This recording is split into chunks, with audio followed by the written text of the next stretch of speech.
സാമൂഹിക മാധ്യമത്തിൽ ഹൃദയത്തിൽ കൊളുത്തുന്ന ഒരു കുറിപ്പ് ഇന്ന് കാണാനിടയായി. അത് വായനയെക്കുറിച്ചാണ്. വായിക്കുന്ന ഒരു വ്യക്തി 1000 തവണ ജീവിക്കുന്നു. അതേസമയം വായനയില്ലാത്ത ഒരാൾ ഒറ്റത്തവണ മാത്രമേ ജീവിക്കുന്നുള്ളൂ എന്നതാണത്.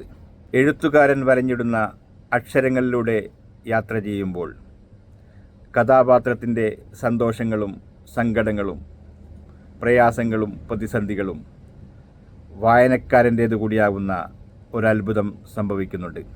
അങ്ങനെ നോക്കുമ്പോൾ ഒരുപാട് ജീവിതങ്ങളിലൂടെ കടന്നു പോകാൻ ഭാഗ്യം ലഭിച്ചവരാണ് വായനയിൽ അഭിരുചിയുള്ളവർ. അതുകൊണ്ട് വായന അത് നാം കാണാത്ത ലോകങ്ങളെ നമുക്ക് കാട്ടിത്തരുന്നു. അനുഭവങ്ങളുടെ ചിറകിലേറി പല മഹാസമുദ്രങ്ങളും താണ്ടി അറിയപ്പെടാത്ത ലോകത്തേക്ക് അത് നമ്മെ കൈപിടിച്ച് കൂട്ടിക്കൊണ്ടുപോകുന്നു. കൺസേൺസ് ഓഫ് ദ അതേഴ്സ് അഥവാ അപരരെ പറ്റിയുള്ള കരുതൽ, അതാണ് മനുഷ്യത്വത്തിൻ്റെ മുഖമുദ്രയായി നാം കാണുന്നത്.